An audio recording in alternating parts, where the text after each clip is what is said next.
네, 슬기로운 라디오 생활 1부는 슬기로운 자취생활 시간입니다. 매주 수요일 우리 동네를 살기 좋은 곳으로 만들기 위해서 지역의회에서 어떤 일을 하고 있는지 알아보는 시간 가지고 있는데요.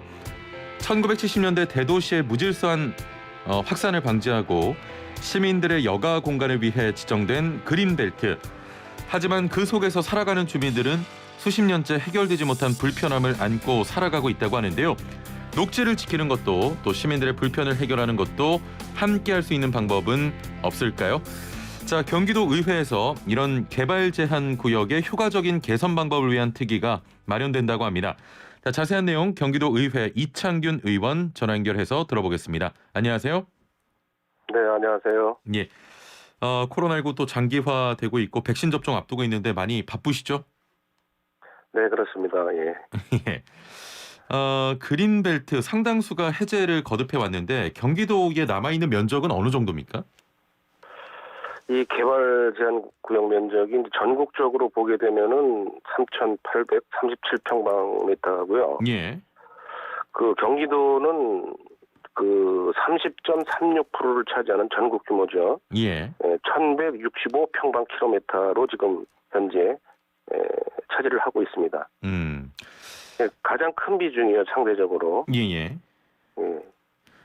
경기도에서는 주로 이제 이루어지고 있는 것이 택지 개발, 또 집단 취락, 개발 수요가 이제 상존해 있는 것으로 분석이 되고 있습니다. 예, 알겠습니다. 이 중에서도 사적 재산인 지역도 있죠? 네네. 그거에 앞서 좀 비교를 해보는 쉬운 방법이 있는데요.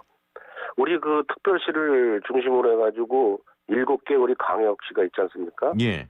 거기에 세종시를 포함해서 1,748평방킬로미터의 8개 광역시가 이에 비하면 경기도가 차지하는 비용이 너무 크다고 이렇게 좀 비교해서 볼 수가 있겠습니다. 예. 그린벨트 내부에서 거주하는 분들도 계십니까? 네, 많이 있죠. 예. 그 토지 그 소유자 이 현황을 살펴보게 되면 사유지가 차지하는 비율이 81.6%입니다. 대부분을 차지하고 있고 또 국가가 차지하는 게 14.1%. 여기에 이제 공유지가 3.2%로 이렇게 분포가 돼 있어서 사유지가 절대적으로 많다고 볼 수가 있겠고요. 토지 이용 현황은 임야가 61.6%, 가장 많고 전과 답이 24%, 그리고 대지가 1.6%, 잡종지가 1.4% 순입니다. 상대적으로 대지가 아주 적다고 보시면 되겠습니다. 뭐 이런 분들은 좀 오랜 기간 재산권을 행사하지 못하셨겠네요. 지금 대한민국은 50년째 개발 제한 구역 제한을 받고 있죠. 해당 지역은 사적 영역으로만 관리되고 있습니까? 아니면 정부에서 따로 좀 관리 지원을 하는 겁니까? 정부에서 이제 그 재산권 침해 때문에 이제 합당한 그 보상을 하기 위해서 이번에 이제 특별법이 또 발의가 돼 있고요.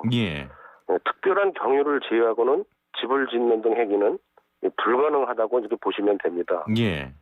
국가적인 차원에서 이 강력한 규제를 받음으로 인해서 지역 경제 발전이 저해가 됐을 뿐만 아니라 토지 이용의 제한으로 지역 주민들의 재산권 행사에 막대한 손해와 불이익을 지금 현재 주고 있는 그런 입장이라고 볼 수 있고요.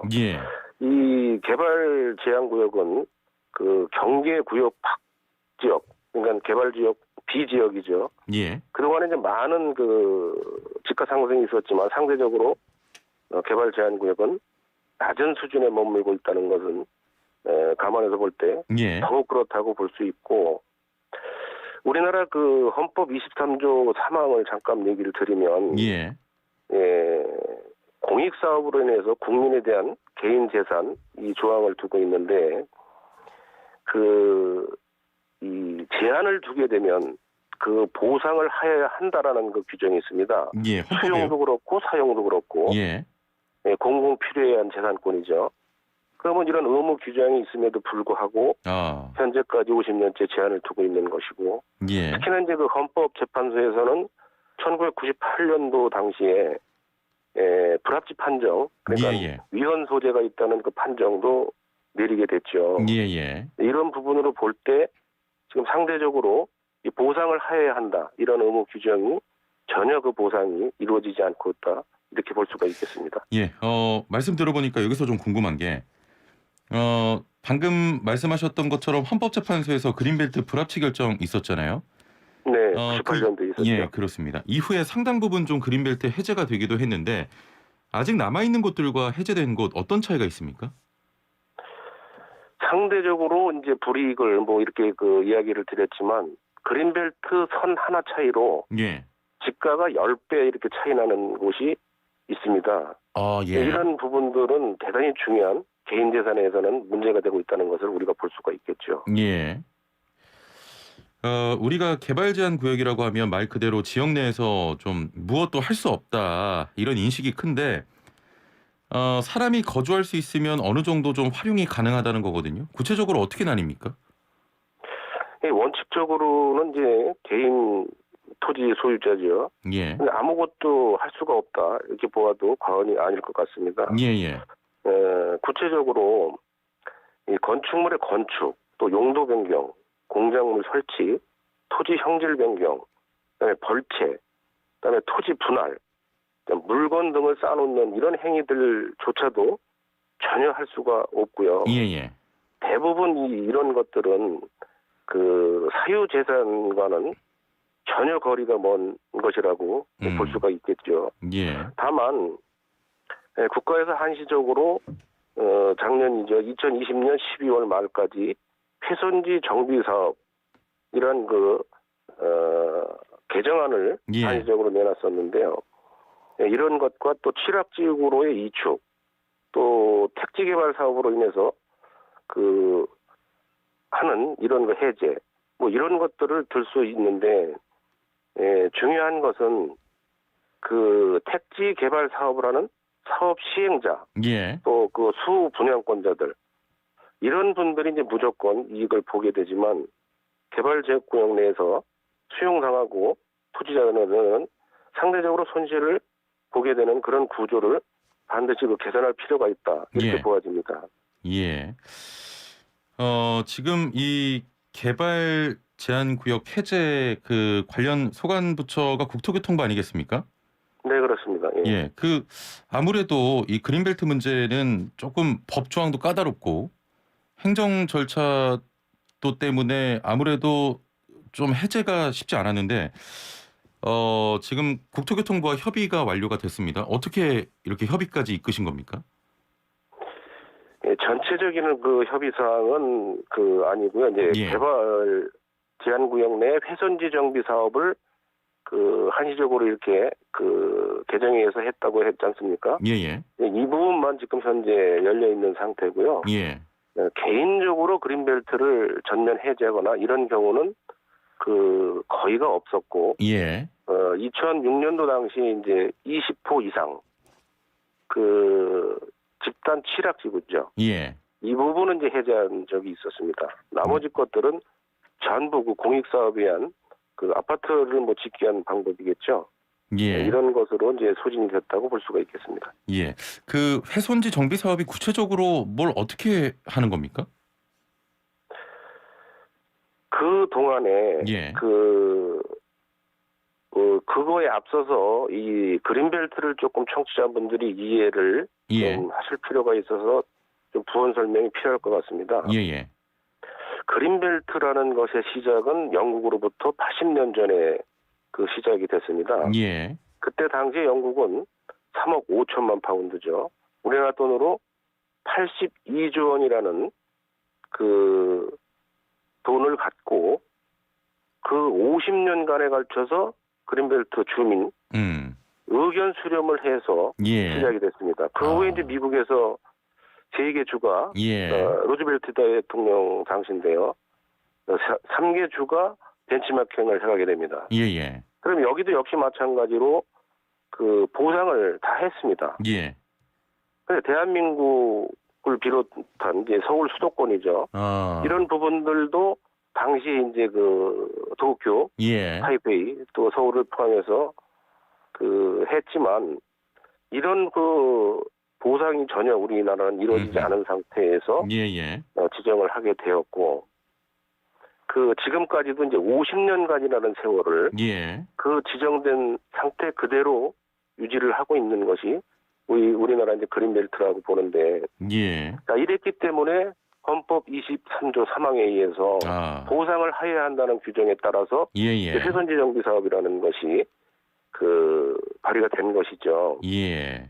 근데 이 훼손지 정비 사업도 현재 그 우리 그 경기도에 그 접수된 것을 보게 되면 경기도 전체 면적의 20%밖에는 현재 그 진행이 안 되고 있습니다. 예. 그럼 이 훼손지 정비 사업이 왜 이렇게 그 진행이 안 되고 있냐?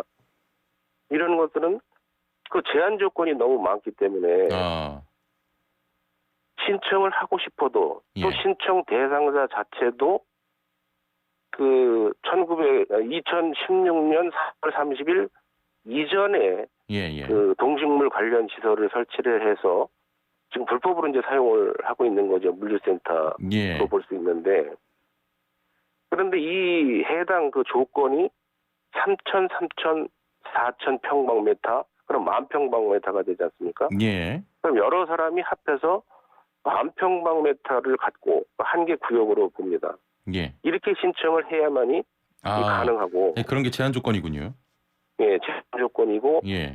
또 이 농지법이 관련이 됩니다. 이 법을 보게 되면은 그 여러 분야에서 찾아볼 수가 있겠지만은 실제 주민들에게 적용할 구체적인 시행 지침이 좀 부족했고, 농지법에서는 관련 법규 정비가 없었습니다. 그리고 농지법 개정이 되지 않은 상태에서 이행강제금이라는 무조건 부과되고 있는 이런 그 실정이고, 도시공원으로 또 기부 체납을 가능하도록 이렇게 만들어야 되는데 이런 규정도 전혀 존재하지 않고.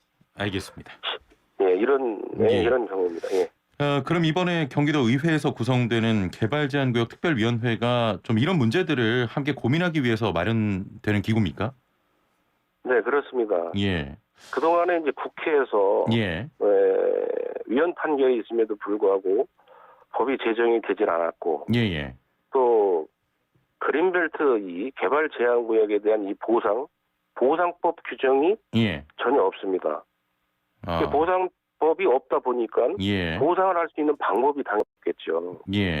이와 같은 것들을 그 국회에서 해야 될 일이지만 현재까지도 이행이 잘 되고 있지 않기 때문에 경기도의회 차원에서 특별법으로 특별위원회를 구성을 해서 그동안에 50년간을 고통 제한을 받아온 그런 그 분들을 위해서 무언가 좀 국토부에 건의도 하고 중앙정부 차원에서 그 우리 국회에서도 이런 것들을 좀 개정할 수 있게 건의하고, 또 이 정책적으로 주민들의 이 애환을 좀 반영하기를 원하는 이유로 특별위원회를 이제 구성하게 된 것입니다. 이거 특위는 어떻게 구성이 됩니까? 몇 분으로 구성이 됩니까?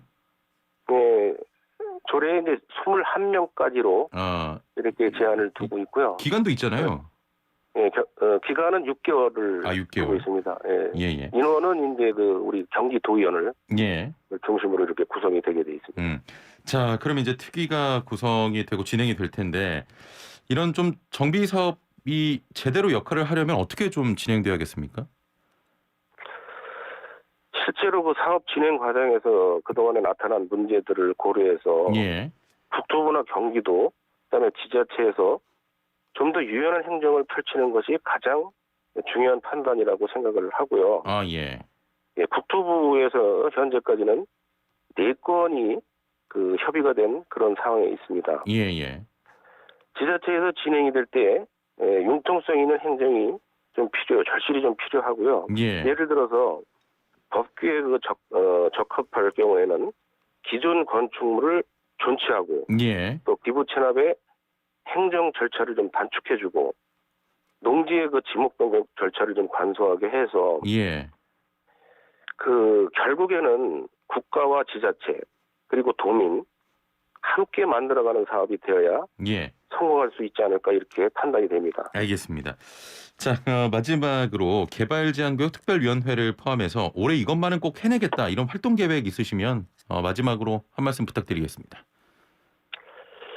예, 저는 그동안에 좀 소수라고 볼 수 있는데 개인 재산에 제한을 받고 있는 우리 도민들을 위해서 예. 예를 들면 개발 제한 구역이 됐든 또 상수 보호 구역이 됐든 군사시설 보호 구역 이런 분들은 소수민에 속하거든요. 예. 비록 소수의 도민이지만 정당한 보상을 해야 함에도 불구하고 보상을 받지 못하는 도민, 국민들을 위해서 예. 법을 개정할 것이 있으면 개정하고 또 제정할 것이면 제정을 해서 정책 개선안을 끊임없이 해나갈 그런 각오를 갖고 있습니다. 알겠습니다. 앞으로도 도민들을 위해서 열심히 또 일해 주시길 바랍니다. 오늘 말씀 감사합니다. 네네, 고맙습니다. 예. 자, 지금까지 경기도 의회 이창균 의원과 함께했습니다.